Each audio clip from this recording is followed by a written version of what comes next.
नमस्कार, आप देख रहे हैं इंडिया वॉच और मैं हूं आपके साथ स्नेहा सिंह। हमारे खास कार्यक्रम युद्धघोष में एक बार फिर से आप सभी का स्वागत है। युद्धघोष में आज हम चर्चा करेंगे कि जब बार बार राहुल गांधी की भारत जोड़ो यात्रा को लेकर के विपक्षी दल पूरी तरीके से अपनी अपनी बात रखते हैं, तो वहीं दूसरी तरफ राहुल गांधी की भारत जोड़ो यात्रा लगातार जारी है।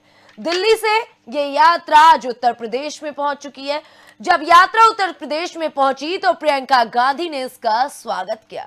प्रियंका गांधी ने बहुत ही अनोखे अंदाज में भाई का स्वागत किया उत्तर प्रदेश में। दूसरी तरफ प्रियंका गांधी के साथ राकेश टिकैत भी मंच पर एक साथ नजर आए। अब ये पूरा मुद्दा एक बार फिर से चर्चा में आ गया है।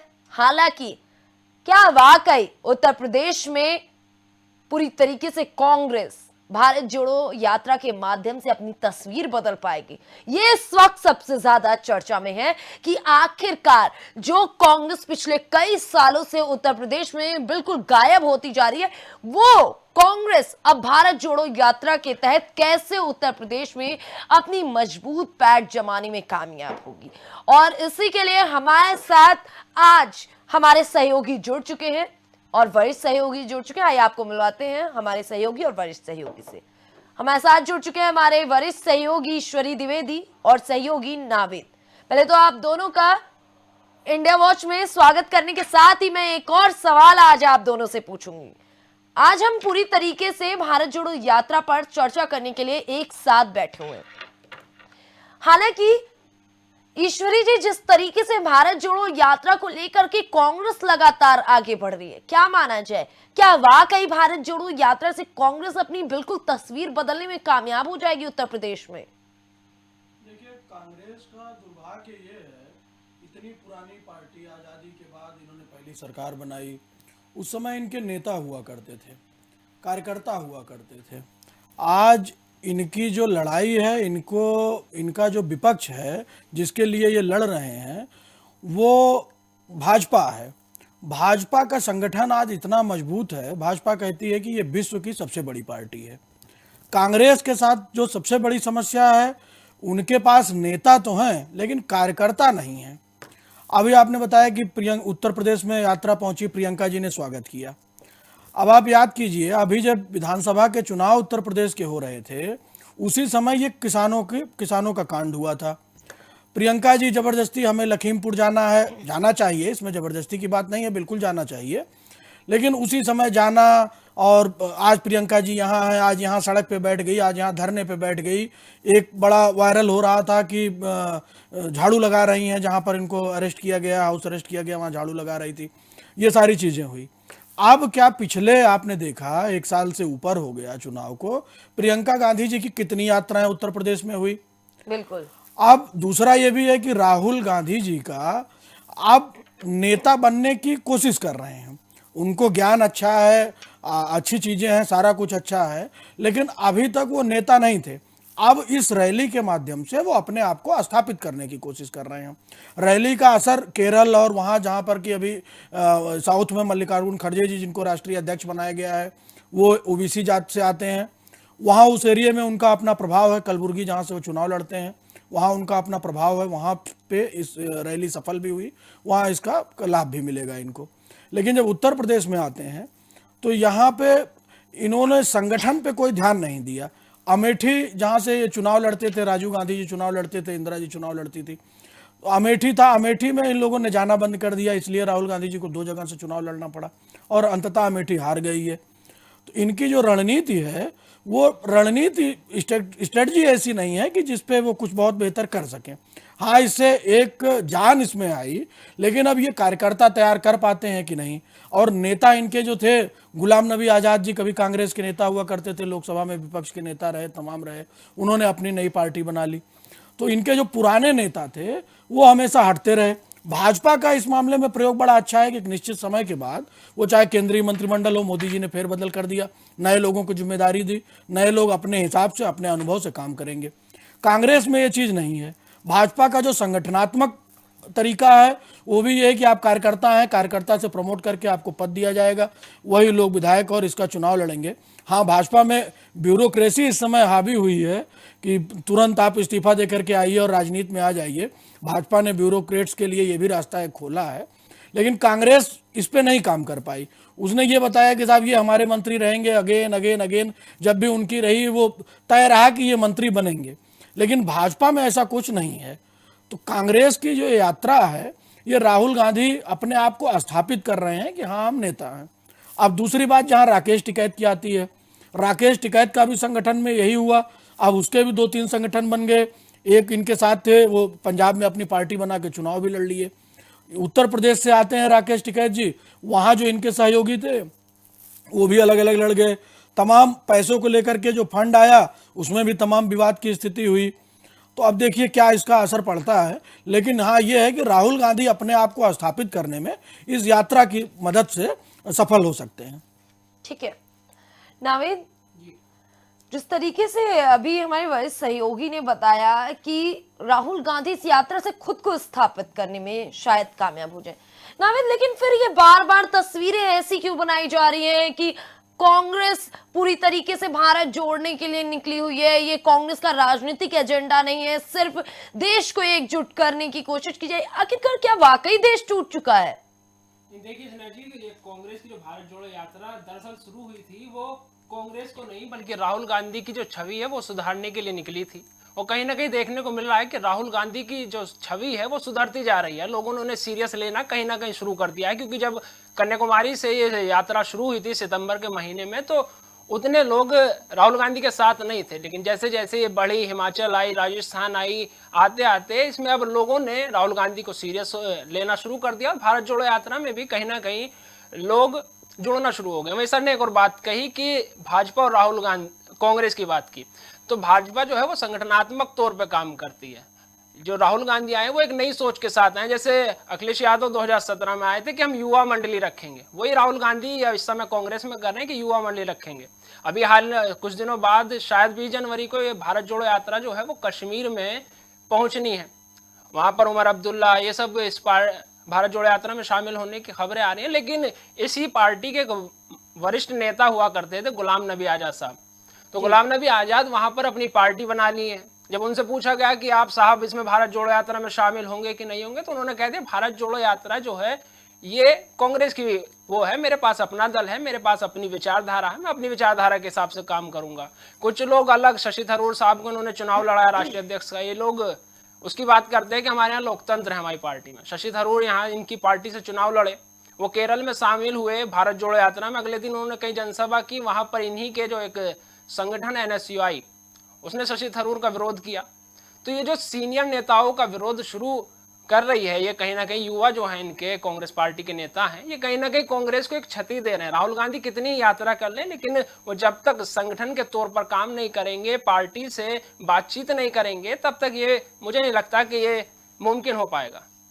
ठीक है, पूरी तरीके से मामला कहीं ना कहीं एकजुटता पर भी आ रहा है। विपक्षी एकजुटता का मुद्दा इस वक्त सबसे ज्यादा चर्चा में। क्या माना जाए ईश्वरी जी, जिस तरीके से लगातार कि विपक्ष एकजुट हो जाएगा, विपक्ष एकता है, लेकिन अब उत्तर प्रदेश में यात्रा आ गई है। दिल्ली में जब यात्रा पहुंची थी तो आम आदमी पार्टी ने वहां पर समर्थन नहीं दिया, अब उत्तर प्रदेश में आ गई है। समाजवादी पार्टी के कार्यालय से तमाम तरह के ट्वीट भी सामने आ रहे इस यात्रा को लेकर के, राहुल गांधी को लेकर के।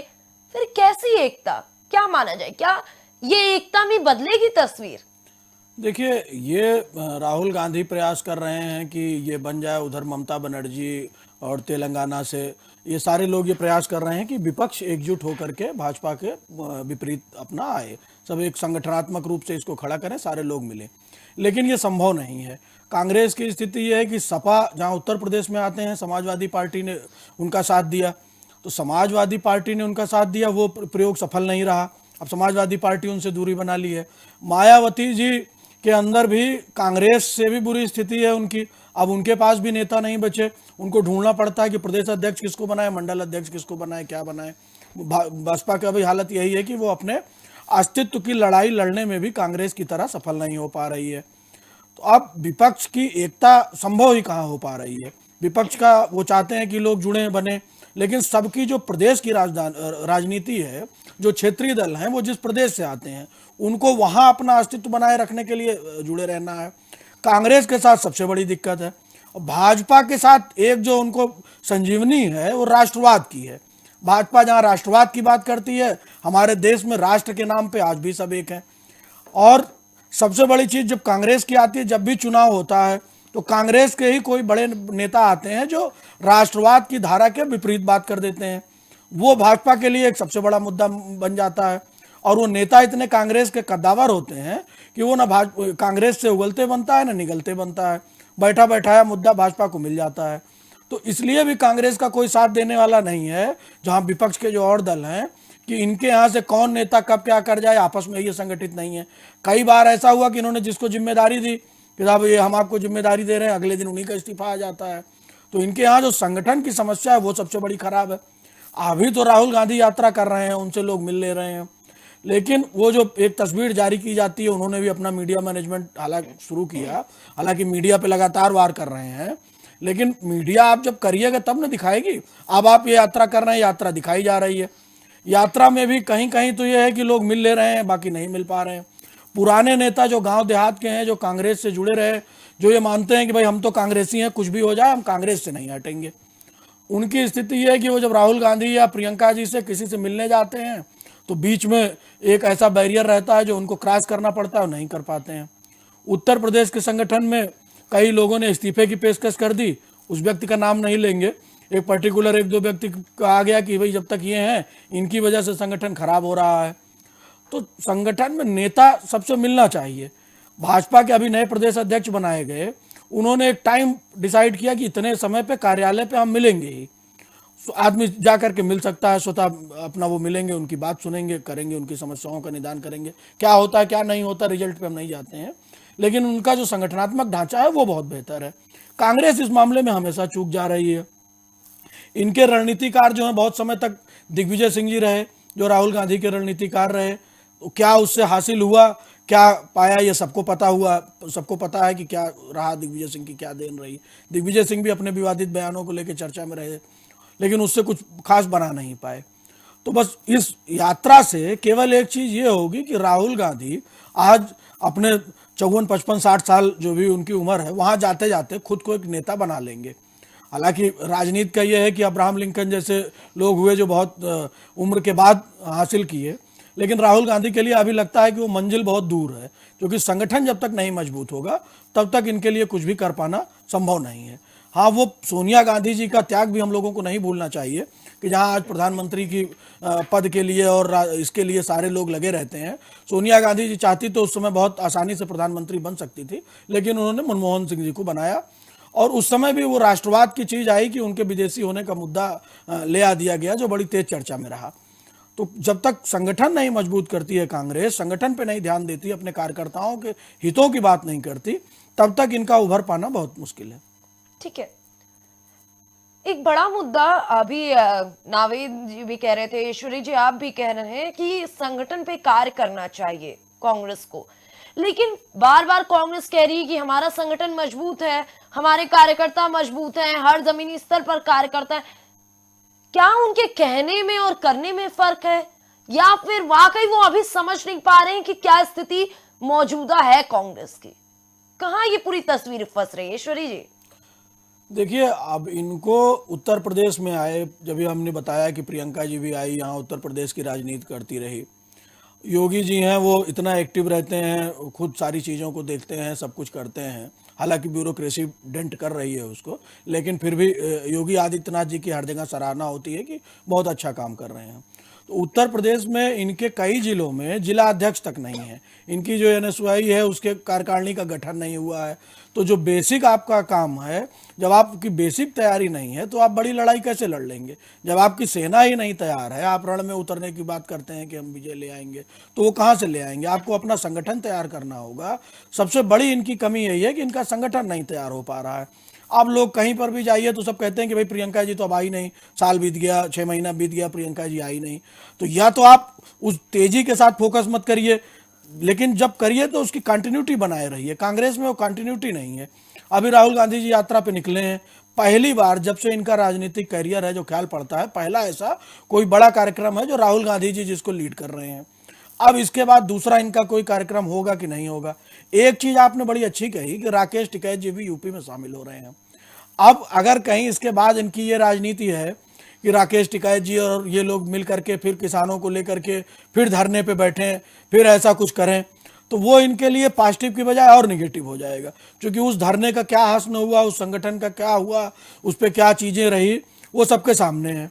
अब फिर दोबारा अगर उसमें जाते हैं तो ये एक राहुल गांधी की गलती होगी, ये उस पे जा रहे हैं। अगर उस पे किसानों के संगठन पे या धरना प्रदर्शन या दिल्ली बंद करने जैसी कोई काम करते हैं तो इनके लिए सबसे महत्वपूर्ण यही है कि अपने संगठन को मजबूत करें, अपने कार्यकर्ताओं से मिलें और जमीन पे उतर के संघर्ष करें, वो तभी इनको सफलता मिल सकती है। नावेद जी, बार बार आज पूरी तरीके से लाइमलाइट में सिर्फ एक ही बात है कि राहुल गांधी की भारत जोड़ो यात्रा उत्तर प्रदेश में आ पहुंची है। लेकिन क्या माना जाए, जिस तरीके से लगातार ये खबर चर्चाओं में है, पूरी तरीके से तस्वीरें सामने आ रही हैं, ट्विटर हो या सोशल मीडिया हो, सब जगहों पर तस्वीरें साझा की जा रही हैं, लेकिन क्या वाकई पूरी तरीके से कांग्रेस की स्थिति उत्तर प्रदेश में बदल जाएगी? देखिए स्नेहा जी, कांग्रेस की स्थिति उत्तर प्रदेश में सुधरना बेहद मुश्किल है। वो आपने देखा है अभी हाल ही में पूरे बलथल के साथ प्रियंका गांधी आई थी, लड़की हूँ लड़ सकती हूँ जैसे तमाम नारे उन्होंने दिए थे।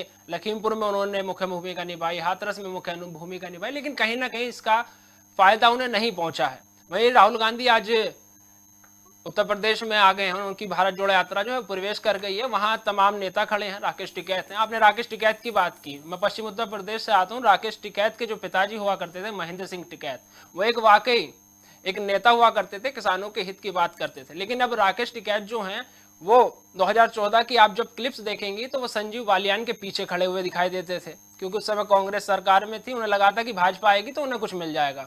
फिर धीरे धीरे उनका भी मन बदलना शुरू हो गया। अब राकेश टिकैत की एक बात होनी, उनके अंदर जो है चीजों पे चलने लगे हैं। उन्होंने देखा कि अब जो है ये राहुल गांधी जी की यात्रा उन्हीं विधानसभाओं से होकर गुजरेगी। वो शामली जाएंगे, मुजफ्फरनगर जाएंगे, वहां पर उनका गढ़ है। तो उन्होंने पहले ही टारगेट कर लिया, राहुल गांधी यहाँ से निकलेंगे साहब, हम इनके साथ हो जाएंगे तो हमारा जनाधार फिर बढ़ जाएगा। वो दूसरे को हाईजैक करने की अब कोशिशें करते हैं। वो भाजपा के साथ रहने की कोशिश करते हैं, वो अखिलेश यादव का भी साथ देते हैं। अभी उन्होंने कहा कि उपचुनाव में जो है हम अखिलेश यादव को सहयोग करेंगे, जयंत चौधरी का सहयोग करेंगे। लेकिन ये अब राकेश टिकैत जो हैं, जो चाले चलने की कोशिश कर रहे हैं, वो कहीं ना कहीं विफल होते हुए नजर आ रहे हैं। ठीक है, जब बार बार नावेद राकेश टिकैत और राहुल गांधी और प्रियंका गांधी की कहीं ना कहीं कोशिशों में कमी रह जा रही है, फिर जब विपक्ष एकजुटता की बात होती है तो सभी दल एक साथ कहते हैं कि विपक्ष एकजुट होगा और बीजेपी के खिलाफ लड़ेगा। लेकिन क्या ऐसे विपक्ष एकजुट होगा? देखिए स्नेहा जी, विपक्ष एकजुट होना बेहद मुश्किल है, क्योंकि पहले जो था वो हुआ करता था कि बाद में प्रधानमंत्री चुना जाता था। लेकिन अब जो है वो ममता बनर्जी खुद प्रधानमंत्री बनना चाह रही हैं, नीतीश कुमार खुद प्रधानमंत्री बनना चाह रहे हैं, अखिलेश खुद हैं, केजरीवाल खुद हैं। तो ऐसे में विपक्ष एकजुटता बेहद मुश्किल है। अभी बिहार में महागठबंधन हुआ है, जो नीतीश कुमार ने भाजपा से गठबंधन तोड़ करके लालू के साथ, राजद के साथ अपनी सरकार बनाई है। उसमें भी खबरें आ रही हैं, उन्होंने राजद के कार्यकर्ताओं ने आज भी शिखंडी कह दिया नीतीश कुमार को, उन्हें शिखंडी कह दिया। तो ये जो एकजुटता की बात है कहीं ना कहीं बेकार साबित होती है। वो मुझे नहीं लगता कि एकजुट हो पाएगी विपक्ष। और भारतीय जनता पार्टी अपने एजेंडे पर काम करती है। ये लोग अभी लड़ रहे हैं आपस में कि हम विपक्ष एकजुट कर लेंगे, वहीं उधर खबरें आ रही हैं कि अमित शाह उत्तर प्रदेश में एक्टिव हो गए हैं। वो 2024 के चुनाव के लिए एक्टिव हो गए। उन्होंने 12 लोगों की लिस्ट तक तैयार कर ली है। आज भारतीय जनता पार्टी के कार्यालय पर निकाय चुनाव को लेकर के मीटिंग है। अखिलेश यादव जो हैं वो निकाय चुनाव की बात करते, कहते हैं हम चुनाव जीत लेंगे। उनके कार्यालय पर ताला लटका हुआ है, कांग्रेस के कार्यालय पर ताला लटका हुआ है, रालोद के कार्यालय पर ताला लटका हुआ है। लेकिन भारतीय जनता पार्टी जो है वो समीक्षा बैठक कर रही है, समीक्षा कर रही है निकाय चुनाव को लेकर के। तो भारतीय जनता पार्टी जो है वो जमीनी स्तर पर काम कर रही है कहीं ना कहीं। जी ईश्वरी जी, जिस तरीके से अभी बहुत ही फैक्ट की बात नावेद ने कहा कि भारतीय जनता पार्टी लगातार कार्य करे, और ये वाकई सच्चाई है, क्योंकि जिस तरीके से तस्वीरें सामने आ रही हैं कि लगातार बीजेपी बैठकें कर रही है और एक तरफ सिर्फ विपक्षी दल एकजुट होने की बातें कर रहे हैं, लेकिन एकता की कहीं नामो निशान नहीं नजर आ रहे। तो ऐसे में तो बीजेपी के लिए कोई बड़ी चुनौती नजर ही नहीं आ रही, क्या माना जाए? देखिए, भाजपा का जो संगठन है, चुनाव लड़ना जीतना ये किसी इंडिविजुअल व्यक्ति पर नहीं है। अमित शाह जी अकेले लड़े, राहुल गांधी जी अकेले लड़े, कोई भी अकेले लड़े। आज चाणक्य माना जाता है राजनीति का अमित शाह जी को, तो वो इसलिए माना जाता है कि उन्होंने संगठन खड़ा किया। आप भाजपा का भी देखिए, एक दौर था जब अटल बिहारी वाजपेयी जी की सरकार गिर गई थी, यही विपक्ष था उस समय, और लोग एकजुट हुए, अपना इन्होंने समर्थन वापस लिया, अटल जी की सरकार गिर गई थी। आज वही अटल जी के देहांत पे कितने मुख्यमंत्री, प्रधानमंत्री उनकी यात्रा में, अंतिम यात्रा में शामिल हुए। तो ये जो मैनेजमेंट है ये संगठन से हुआ, और ये संगठन खड़ा किया अमित शाह जी ने, मोदी जी ने। तो इसके पैरेलल विपक्ष का आज देखा जाए, नाम से चेहरे से नहीं, लेकिन अगर उसके काम से देखते हैं हम, तो अमित शाह ने जिस तरह से भाजपा को खड़ा किया, जिस तरह से संगठन को मजबूत किया, उस तरह से विपक्ष का कोई भी नेता किसी भी पार्टी का हो, वो क्षमता उसमें नहीं दिखाई पड़ती। क्षमता दिखाई पड़ती है तो वो उसको कर नहीं रहा है, या उसको करने का अवसर नहीं मिल रहा है। तो ऐसे में जब आपके पास संगठन ही नहीं है तो आप कहाँ से जीतेंगे? अब विपक्ष एकता जब हुई तो अभी अखिलेश यादव जी ने मायावती जी के साथ किया, तो अखिलेश यादव जी का तो नुकसान हुआ, मायावती जी को लाभ हो गया, उनकी सीटें बढ़ गई। तो मुलायम सिंह जी जब तक रहे, सरकार बनाने के लिए तो उन्होंने साथ लिया, लेकिन चुनाव लड़ने के लिए संगठन किसी के साथ गठबंधन करने से हमेशा वो दूरी बनाते रहे। तो ये मुलायम सिंह जी की रणनीति। अखिलेश जी इस रणनीति में कहीं ना कहीं फेल हो जा रहे हैं। वो उन्होंने हर सबसे गठबंधन किया, इनसे अभी जो इन्होंने इससे सुहेलदेव पार्टी से गठबंधन किया, आप याद करिए, चुनाव हारते ही कैसे उसमें क्या क्या बातें निकलने लगी कि अखिलेश यादव ऐसे हैं, अखिलेश यादव ऐसे हैं। जो आपका संगठन है, जो मुलायम सिंह जी ने बनाया था, जिसमें सारे जाति के लोग थे, मुलायम सिंह जी ऐसे नेता थे जिनका मोदी जी भी सम्मान करते थे। हर जाति वर्ग का नेता, कार्यकर्ता, भले ही वो दूसरी पार्टी का हो, मुलायम सिंह जी का सम्मान करता था, मुलायम सिंह जी उनसे मिलते थे। अखिलेश यादव का 3 साल का कार्यकाल, इनके जब ये मुख्यमंत्री रहे तो वो विवादों में ही रहा। कौन मुख्यमंत्री है, 2.5 मुख्यमंत्री, 3.5 मुख्यमंत्री, 4 मुख्यमंत्री, ये सब चलता रहा। 2 साल लास्ट के इन्होंने काम किए, लेकिन संगठन वो भी नहीं खड़ा कर पाए। संगठन का अनुभव नहीं था। संगठन का अनुभव शिवपाल जी को था, शिवपाल को उन्होंने अलग कर दिया। अब शिवपाल को लेकर के उन्होंने अभी लोकसभा सीट पे अपनी विजय हासिल की। हालांकि वहाँ पे सिंपैथी फैक्टर भी बहुत था, मुलायम सिंह जी के दिवंगत होने के बाद वो भी इनको लाभ मिला। तो संगठन खड़ा करना वो अपने आप में सबसे जरूरी है। अगर आप ये चाहते हैं कि हमारा ये एक है, 2 हम उनका मिला लिए, आधा इनका मिला लिए, तो वो ना इनका होगा ना उनका होगा। वो ये चीज़ पहले भी ये देख चुके हैं, उससे इनको कोई लाभ मिलना नहीं है। तो संगठन जब तक नहीं खड़ा करेंगे, अपने आप में मजबूत के साथ सब जुड़ना चाहता है। जैसे अखिलेश यादव ने दिखाया कि हमारे साथ 17 पार्टियों का समर्थन हो गया लोग इसमें विधानसभा चुनाव में। अब उस संगठन की स्थिति क्या है? आपने केवल नाम जोड़ लिया, फलाना पार्टी फलाना पार्टी, कार्यकर्ता कहाँ है, उनके नेता कहाँ हैं? वो 2 लोग वही राष्ट्रीय अध्यक्ष हो गए, प्रदेश अध्यक्ष हो गए, उनका आपने समर्थन ले लिया, वो दिखा लिया। उसका नतीजा क्या निकला कि आपकी कुछ सीटें तो बढ़ी, लेकिन आप चुनाव नहीं जीत पाए। तो विपक्ष एकता का तो मुद्दा ही नहीं उठता। अब राकेश टिकैत की जहां बात है, राकेश टिकैत का अब खुद उनका अस्तित्व संकट में है। जब से उनके संगठन में दरार पड़ गई, अलग अलग लोग हो गए, तब से उनका अस्तित्व संकट में है। और उस समय कहीं ना कहीं जो भी उनके साथ के लोग थे, उनको लगा कि भाई राकेश टिकैत, इतना बड़ा आंदोलन, हम इतने लोगों को लेकर के आए, चर्चा राकेश टिकैत की हो रही है। अब वो सारे लोग भी अलग हो गए हैं, वो अपना अपना संगठन बना रहे हैं। राकेश टिकैत जहां भीड़ देखते हैं, जहां देखते हैं कि सरकार के खिलाफ जा रहा है, भीड़ है, हमें कुछ वहां बोलने को मिलेगा, वहां पहुंच जाते हैं और हम इनके साथ हैं, हम ये करेंगे। भाई आपका संगठन कहाँ है? आप बताते हैं कि हम अराजनैतिक हैं, तो आप राजनीति में क्यों जा रहे हैं? आप किसानों के मुद्दों की बात करिए, किसान नेता हैं, उसकी बात नहीं करनी। आप संगठन में जुड़ेंगे, इनके पार्टी में जाएंगे, उनके पार्टी में जाएंगे, हम इनको समर्थन दे रहे हैं, हम इनको समर्थन दे रहे हैं। तो आप रह कहाँ गए? आपका अस्तित्व कहाँ है? आप किसानों के नेता हैं कि भाजपा हराओ गठबंधन में लग गए हैं? आपका अपना किसानों के नेता हैं, किसानों के हितों की बात करिए। आपको अखिलेश यादव, जयंत चौधरी, इनके साथ जाने का क्या मतलब है? उनकी अपनी पॉलिसी है, उनका अपना विजन है। आप तो अपना कॉन्सेप्ट क्लियर करिए कि हम किसानों के नेता हैं, किसानों के साथ हैं। वो कहीं ना कहीं बड़ी दिक्कत है। तो विपक्ष एकता कहीं ऐसी दिखाई नहीं पड़ती कि वो हो गई। और सबसे बड़ी दिक्कत ये है कि जो भी आएगा, ममता बनर्जी समझती हैं कि हम प्रधानमंत्री के लिए काबिल हैं, कांग्रेस पार्टी चाहेगी कि भाई राहुल गांधी हमारे प्रधानमंत्री के चेहरा है, और भी जो लोग जुड़ेंगे सब प्रधानमंत्री के चेहरा है, तो प्रधानमंत्री बनेगा कौन? तो इसलिए भी कोई एकता नहीं होनी है। तो विपक्ष की एकजुटता वो कहीं से संभव नहीं है। ठीक है नाविद, जब भी कभी चर्चा करो, चाहे विपक्षी दल हो चाहे कांग्रेस हो, जब चर्चा करो विपक्ष एकजुट की तो वो कहते हैं कि हम अलग कहाँ हैं, हम तो एकजुट हैं।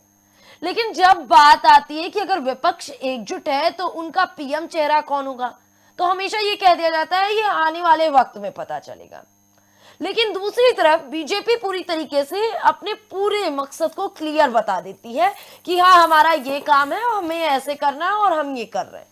और उनके जो मास्टर प्लान होते हैं वो कहीं ना कहीं पूरी विपक्ष एकता की अगर बात की जाए तो उस पर भारी पड़ता हुआ भी नजर आता है। आखिरकार या तो वाकई ये लोग एकजुट होने की बात कर रहे हैं या फिर ये सब अभी इस संकट में फंसे हुए हैं कि हम एकजुट होंगे। क्या है पूरा मामला आपके हिसाब से? देखिए स्नेहा जी, ये जो भाई विपक्ष एकजुटता की बात करता है, मैंने अभी भी कहा कि यहाँ पर हर कोई प्रधानमंत्री बनना चाहता है, कोई जमीनी स्तर पर काम नहीं करना चाहता है। भारतीय जनता पार्टी का एजेंडा क्लियर है, वो प्रधानमंत्री नरेंद्र मोदी के चेहरे पर चुनाव लड़ते हैं। वहीं कांग्रेस का चेहरा भी खुद क्लियर नहीं है कि वो प्रधानमंत्री किसे बनाएंगे। वो उनके राष्ट्रीय अध्यक्ष हैं मल्लिकार्जुन खड़गे जी, वहां राहुल गांधी यात्रा कर रहे हैं, वो उसी यात्रा में पीछे पीछे चल रहे हैं। कांग्रेस का जो दिल्ली का कार्यालय है वहां लोग जा रहे हैं, वहां मल्लिकार्जुन खड़गे जी नहीं है। तो ये जो है विपक्ष है, उधर अखिलेश यादव हैं, वो अपने आपे में खुद को प्रधानमंत्री देख रहे हैं। ये जो अब लोग हैं अमित शाह जी और नरेंद्र मोदी जो हैं, वो अपना सोच के संगठन से राय लेकर के काम करते हैं। इन लोगों के पास, सबके पास अपने अपने लोग हैं, चाहे वो अखिलेश यादव हो चाहे नीतीश कुमार हो। वो पीछे से कह देते हैं कि साहब आप ही मुख्यमंत्री बहुत अच्छे लगेंगे, आप ही प्रधानमंत्री बनेंगे तो बड़ा अच्छा काम करेंगे। तो वो जो सपने दिखा रहे हैं वो उसी पे उतर जाते हैं। वो यही हुआ 2017 में अखिलेश यादव के साथ। उनके साथ राजभर जी लगातार कहते हैं कि ये समाजवादी पार्टी जो है वो नवरत्नों के हिसाब से चलती है, उनके पास नवरत्न है। वो पीछे से आके कहते थे कि साहब आप मुख्यमंत्री बने जा रहे हैं, आप जीत जाएंगे चुनाव। लेकिन जब वो छोड़ देते हैं कि हम जीत गए। अभी सर ने मुलायम सिंह यादव जी की बात की। मुलायम सिंह यादव की एक बड़ी खूबसूरत बात थी कि वो कार्यकर्ता को सुनते थे, वो छोटे से छोटे कार्यकर्ताओं को भी सुनते थे, जो अब भारतीय जनता पार्टी करती है। वहीं अखिलेश यादव जितनी बात करते हैं वो अखिलेश यादव टालने की बात करते हैं। उनसे लोग कार्यकर्ता मिलते हैं तो वो कह देते ठीक है, क्योंकि उनके पास भीड़ इतनी है, वो लोगों से मिलने के लिए तैयार नहीं है जितने भी लोग चाहेंगे। अब विधायकों को भी अखिलेश यादव से मिलने के लिए टाइमिंग लेनी पड़ती है समाजवादी पार्टी के विधायकों के लिए।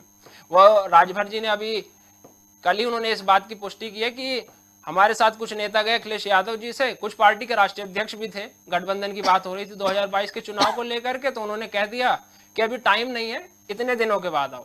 हालांकि वो जो पार्टियां हैं उनके राष्ट्रीय अध्यक्ष अपना एक मत रखते थे, लेकिन अखिलेश यादव को था बस उन्हें गठबंधन जोड़ने हैं, दल जोड़ने हैं। वो ऐसे ऐसे दलों को जोड़ रहे थे तो खुद स्कॉर्पियो में बैठ कर आते थे, और एक खुद होते थे, एक ड्राइवर होता था, वो राष्ट्रीय अध्यक्ष थे, उनके साथ गठबंधन करते थे। और जैसे जैसे होता चला गया, राजभर जी चले गए। वहां एक और पार्टी थी, मैं नाम नहीं लूंगा, उनके घर के बाहर से जो अखिलेश यादव ने पहले फॉर्च्यूनर उन्हें गिफ्ट कर दी थी और बाद में वो फॉर्च्यूनर खिंचवा ली और कहते हैं कि हमने नहीं खींची है। तो विपक्ष एकता की बात जो है बेहद मुश्किल है, और भारतीय जनता पार्टी को हराना भी इन लोगों के लिए बेहद नामुमकिन है। खाली डराने की बात करते हैं, इनकी विचारधारा सबकी एक हो चुकी है, इन्हें है खाली भारतीय जनता पार्टी को हटाओ। इन सब भारतीय जनता पार्टी को हराना चाहते हैं, खुद जीतना नहीं चाहते हैं। नावेद, अभी आपने मुलायम सिंह यादव और अखिलेश यादव की बात पर लेकर के चर्चा की। नावेद, इस वक्त सबसे ज्यादा ट्रेंड में ये खबरें रह रही हैं कि अखिलेश यादव बिल्कुल मुलायम सिंह यादव के पद चिन्हों पर चल रहे हैं। जैसे मुलायम सिंह यादव अपने कार्यकर्ताओं से मिलते थे वैसे मिल रहे। क्या वाकई अखिलेश यादव अब ऐसा कर रहे हैं? पहले ऐसा नहीं था। अखिलेश यादव में कहीं ना कहीं बदलाव तो आया है, जिस तरीके से वो लोगों से मिल रहे हैं, जिस प्रकार से वो कहीं भी उतर जाते हैं, तो ये कहीं ना कहीं बदलाव है। लेकिन मुलायम सिंह यादव अखिलेश यादव को बनने में अभी बहुत समय लगेगा। अभी अखिलेश यादव राजनीति में परिपक्व हो रहे हैं, वो सीख रहे हैं। शिवपाल सिंह यादव जैसे उनके साथ आए हैं तो थोड़ा बहुत उन्हें उसका मतलब ये माना जाए कि संजीवनी साबित होंगे चाचा शिवपाल जी। बिल्कुल, शिवपाल जी जो हैं वो बराबर साथ देंगे अखिलेश यादव को। वरना अखिलेश यादव जो हैं वो धीरे धीरे जैसे केशव प्रसाद मौर्य कहते हैं कि समाजवादी पार्टी जो है वो समाप्तवादी पार्टी की ओर बढ़ रही है। तो अखिलेश यादव को शिवपाल सिंह यादव का साथ बेहद जरूरी है। ठीक है ईश्वरी जी, उत्तर प्रदेश की जब बात होती है तो हमेशा ये कहा जाता है कि बीजेपी वर्सेस समाजवादी पार्टी देखा जाएगा। इस बार भी हर पिछले कई इलेक्शन से यही तस्वीर बनती आ रही है। लेकिन कांग्रेस इस बार ये कह रही है कि हम भारत जोड़ो यात्रा से आगे बढ़ रहे हैं और कांग्रेस के प्रदेश अध्यक्ष का कहना है कि इस बार निकाय चुनाव में हमारी जबरदस्त जीत होगी। क्या माना जाए, क्या वाकई कांग्रेस इतनी अच्छी तादाद में अब यहां पर आने में पूरी तरीके से तैयारी कर चुकी है? देखिए, समाजवादी पार्टी की जहां बात है, समाजवादी पार्टी उत्तर प्रदेश में विपक्ष का मजबूत चेहरा है। अखिलेश यादव जी मजबूत चेहरा है विपक्ष के। कांग्रेस की जो बात है, कांग्रेस का कहीं कोई वजूद नहीं। ये सारी बातें इनकी हवा हवाई हैं। इनका कहीं अभी निकाय चुनाव की इनके कार्यालय पे सूची नहीं होगी, ना इनकी कोई निकाय चुनाव से संबंधित कोई गंभीर बैठक हुई होगी कि हमें कहाँ कहाँ अपने प्रत्याशी उतारने हैं, कौन से प्रत्याशी होंगे। दूसरा, जब भी चुनाव लड़ने की बात आती है तो ये कार्यकर्ता दूर कर दिए जाते हैं। इनके यहाँ कारपोरेट कल्चर आ जाता है, हर तरह के प्रयोग कर लिए जाते हैं। कभी प्रशांत किशोर जी को उतार दिया जाता है, आप अपना बायोडाटा ले आइए, सोशल मीडिया पे इतने फॉलोअर होने चाहिए और ये होने चाहिए। एक देहात का आदमी जो देहात से जुड़ा है, जो सोशल मीडिया नहीं चलाता लेकिन उसका वहाँ जनाधार है, उन चीज़ों को भी आपको देखना चाहिए। अब वो सोशल मीडिया ट्विटर अकाउंट बनाए, ये बनाए, आप उसको देखिए। तो इनकी जो टिकट बांटने की प्रक्रिया जो अभी विधानसभा चुनाव में रही, वो बड़ी टफ रही। उसके ये सब मानदंड स्थापित कर दिए गए। और उसको चुनेगा कौन? बायोडाटा जमा होने के बाद चुनेगा कौन? जिसकी नियुक्ति की गई है कारपोरेट तरीके से, कि आप आएंगे, आप ये देखेंगे किसका क्या जनाधार है। उसे फील्ड से कोई मतलब नहीं है, क्षेत्र से कोई मतलब नहीं है। जब तक वो क्षेत्र से डेटा नहीं लेगा, वहाँ किस नेता का क्या जनाधार है, ट्विटर से और सोशल मीडिया फेसबुक से आप निकालेंगे, उससे टिकट बांटेंगे। एक फैक्टर हो सकता है वो कि हाँ, इससे उसके प्रभाव का पता चलेगा कि क्षेत्र में कितने लोग उससे जुड़े हैं। लेकिन ये इस आधार पे अगर आप टिकट वितरण करेंगे तो निश्चित तौर पर कहीं सफलता उसमें मिलना संभव नहीं है। बहुत मुश्किल चीज़ हो जाएगी उस तरह से सफलता मिलना। भाजपा क्या है कि वो हमेशा चुनावी मोड में रहती है, हमेशा उनकी संगठनात्मक बैठकें चलती रहती हैं, सब कुछ चलता रहता है। वो अपना कार्यकर्ता है, मिलते रहते हैं, कहाँ क्या है, एक एक चीज़ें जब बढ़ती हैं। कभी ये मायावती जी के लिए हुआ करता था कि उन्होंने ये उनको टिकट दिया, उसमें इतने परसेंटेज जातिगत वोट हैं और ये सारी चीज़ें हैं। तो वो मायावती जी की स्ट्रेटजी रहती थी। उन्होंने इतनी बार अपनी सरकारें बनाई, मुख्यमंत्री रही और बहुमत से भी मुख्यमंत्री रही। भाजपा सेम उसी तरह से करती है कि वो कहाँ पर कौन है, कौन कितना प्रभावी है, सारी चीज़ों को देखती है। लेकिन जहाँ कांग्रेस के टिकट बंटवारे की बात आती है, वो कुछ लोग बैठा दिए जाते हैं जो कारपोरेट कल्चर फॉलो करते हैं। तो निकाय चुनाव में तो कहीं इनका अस्तित्व ही नहीं है। हाँ, 2024 के लिए ये इस तौर पर कि हाँ, वोट परसेंटेज कुछ खींच सकते हैं, राहुल गांधी की रैली का कुछ असर हो और कुछ भाजपा से अगर कुछ नाराजगी है जनता की, तो वो इनका वोट परसेंटेज बढ़ा सकती है। लेकिन हमें नहीं लगता कि वो सीटें बढ़ा पाएंगी। निकाय चुनाव, अभी विधानसभा चुनाव जो होंगे, योगी जी इतना बेहतर काम कर रहे हैं कि उसमें कहीं से कांग्रेस की एंट्री दमदार रूप से अभी बहुत मुश्किल है। ठीक है, फिलहाल हमारी चर्चा में बस इतना ही। एक बार फिर से बता दें कि आज उत्तर प्रदेश में भारत जोड़ो यात्रा आ चुकी है और भारत जोड़ो यात्रा बेसिकली जाटलैंड में एंट्री कर चुकी है। लेकिन जाटलैंड में सालों से अपना अस्तित्व कांग्रेस खो चुकी है। ऐसे में जाटलैंड को अगर कांग्रेस से फोकस करती है तो कांग्रेस अपनी तस्वीर कैसे बेहतर करेगी, यह भी इस वक्त बड़ा मुद्दा है। हालांकि अभी हमारे सहयोगी और वरिष्ठ सहयोगी ने बताया कि कांग्रेस पहले बहुत कुछ बेहतर करे अपने संगठन में, उसके बाद उसकी तस्वीर बदल सकती है। खैर, ये देखने वाली बात होगी कि कांग्रेस अपनी तस्वीर को क्या वाकई जमीनी स्तर पर बदलने के लिए पूरी तरीके से मैदान में आ चुकी है या अभी कोई बड़ी कमी रह गई है कांग्रेस की रणनीति में, जिसकी वजह से कांग्रेस को बड़ा जोखिम फिर से आने वाले चुनाव में उठाना पड़ सकता है। खैर, ये तो आने वाले वक्त में ही पता चलेगा और ऐसे तमाम मुद्दों पर चर्चा परिचर्चा देखने के लिए बने रहें इंडिया वॉच के साथ।